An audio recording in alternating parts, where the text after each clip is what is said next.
Your whole life, you've been told to just believe in yourself, right? From parents, teachers, mentors, everyone. It's supposed to be inspiring, but let's be real. It's mostly just frustrating. That's like being told a destination, but with zero map to get there. For years, you've just nodded along, thinking, okay, but how? What are the actual practical steps to get from a place of nagging self-doubt to real, unshakable confidence? That's the question nobody ever answers. And that lack of an answer costs us. It costs us the opportunities we don't jump on, the promotions we don't ask for, and the relationships we're too scared to even start. In fact, research shows that for many people, the fear of failure and their own self-doubt is a bigger roadblock to achieving their goals than a lack of money. Think about that for a second. We are holding ourselves back more than our circumstances ever could. But what if I told you that believing in yourself isn't some magical trait you're born with? What if it's a skill, a psychological muscle that you can start training today using simple, science-backed actions? This isn't just more vague advice. This is the map you've been missing.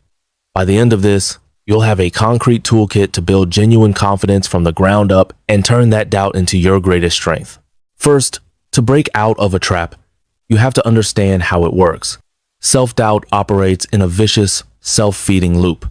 It all starts with one negative thought. I'm not good enough for this, or I'm definitely going to fail. Psychologists call this having low self-efficacy, the belief in our own ability to succeed, and it makes us see difficult tasks as personal threats to be avoided. That thought triggers a wave of anxiety or fear. And what's our first instinct? We back away. We don't apply for the job. We stay silent in the meeting. We put off learning that new skill. In that moment of avoidance, we feel a quick hit of relief. Phew, crisis averted. But what we've actually done is reinforce the original doubt. By not even trying, we've just proven to ourselves that we weren't capable in the first place.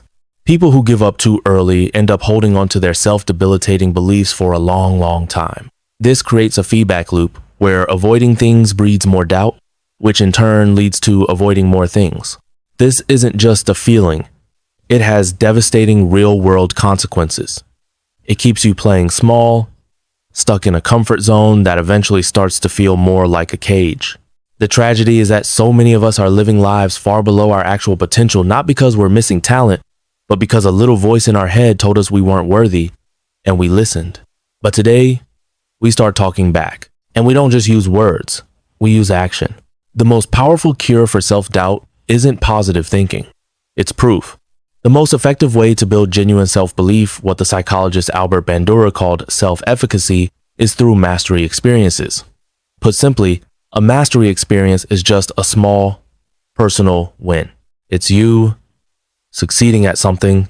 These wins give you the most reliable, concrete evidence of what you're capable of, and they're way more convincing than someone else just telling you you're great. The mistake most of us make is setting our sights on a goal so massive it's terrifying. We want to run a marathon when we've never even run a mile. The sheer size of that goal is paralyzing, and when we don't see huge progress right away, we quit. The secret is to break it down. Forget run a marathon. Your new goal is run for 5 minutes without stopping. That's it. It's small, manageable, and totally achievable. When you do it, something incredible happens in your brain. You get a little hit of dopamine, the neurotransmitter of reward and motivation. But more importantly, you get a receipt. You have proof. I did that.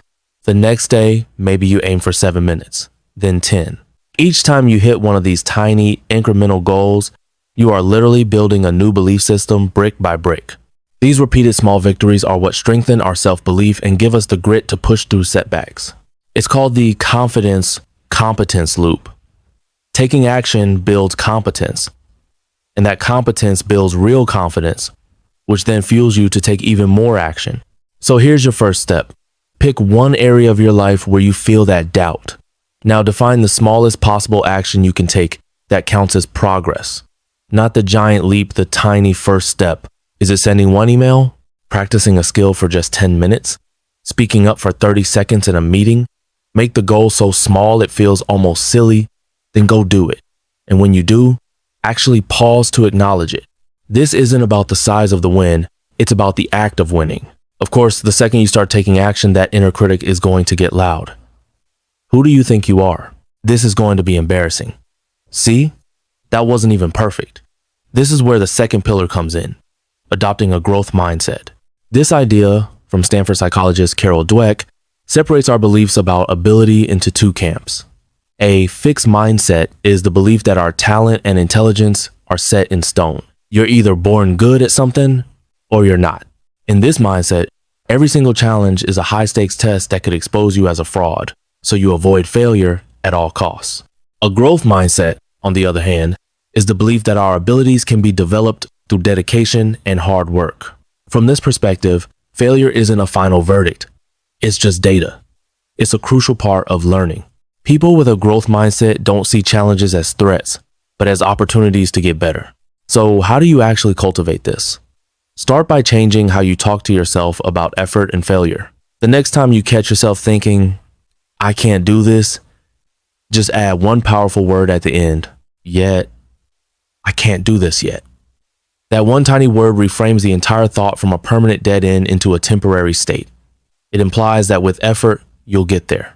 Next, you have to reframe what failure means to you. Instead of seeing a mistake as proof you're incompetent, ask yourself, what can I learn from this? Or where's the opportunity here? This simple shift pulls you out of self-judgment and into a state of curiosity. Successful people don't avoid failure. They just learn from it faster than everyone else. They know that inner critic is just a bad habit, a thought pattern in the brain that can be rewired. Science even backs this up. Neuroscientists have found that when people with a growth mindset make a mistake, their brains show more activity in areas linked to learning and fixing errors. They are literally wired to learn from what went wrong. Taking action is your engine, and a growth mindset is your steering wheel. But you also need fuel for the journey, especially when it gets tough. That fuel is self-compassion. So many of us are our own worst bullies.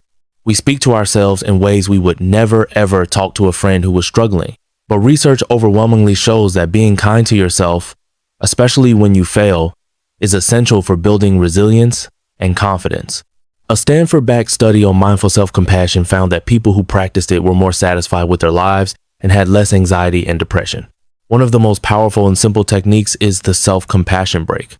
The next time you fail or feel overwhelmed by self-doubt, just pause. First, acknowledge the feeling, this is a moment of pain. That's mindfulness. Second, connect it to the bigger picture. Pain is a part of being human. I'm not alone in feeling this way. That's our common humanity. And third, offer yourself some kindness. You can even put a hand over your heart and say, may I be kind to myself right now. This simple act breaks the toxic cycle of self-criticism and helps you bounce back without spiraling. Paired with compassion, you can also start priming your brain for success with visualization. Here's a cool secret about your brain. It often can't tell the difference between something you vividly imagine and something that really happened. This is a technique top athletes and performers have used for decades. They mentally rehearse their performance going perfectly, which activates the same neural pathways that would fire if they were actually doing it. Here's how to use it. Before a big meeting, a tough conversation, or anything that makes you nervous, find a quiet spot. Close your eyes and vividly imagine the entire thing going exactly how you want. See yourself walking in with your head held high. Hear the words coming out of your mouth clearly and confidently. Feel that sense of pride and accomplishment when it's over. When you do this, you're not just daydreaming. You're building a mental blueprint for success. You're replacing a lifetime of doubt with a new imagined history of wins, which makes the real thing feel a whole lot less scary. All right, let's tie this all together. Believing in yourself isn't some passive feeling you wait for. It's an active process built on 4 pillars. First, you take small, deliberate actions to create mastery experiences, getting undeniable proof of what you can do. Second, you cultivate a growth mindset, seeing failure not as a judgment, but as a lesson. Third, you practice self-compassion, giving yourself the kindness you deserve when you stumble. And fourth, you use visualization to mentally prepare for success, creating a history of wins in your mind before they even happen. This isn't a one-and-done fix. It's a daily practice, just like training a muscle. Some days will feel great, other days you'll feel weak. But showing up consistently is what creates real, lasting change. You don't wait to feel confident to get started. You can't. The action has to come first. Confidence is simply the byproduct of showing up for yourself, especially when you don't want to. So your journey begins right now with one small step. I have a challenge for you. In the comments below, tell me the one small achievable action you're going to take this week to build your first mastery experience. It can be anything at all. Writing it down makes it real, and sharing it with all of us creates accountability. By taking that single step, you begin to rewrite your entire story. You stop being someone held back by doubt and start becoming someone fueled by your own actions. The power to believe in yourself has been in you all along. Now, you finally have the tools to prove it. If this video gave you the how you've been looking for, hit that subscribe button for more practical, science-backed strategies to build the life you know you deserve. You've got this. Now go prove it to yourself.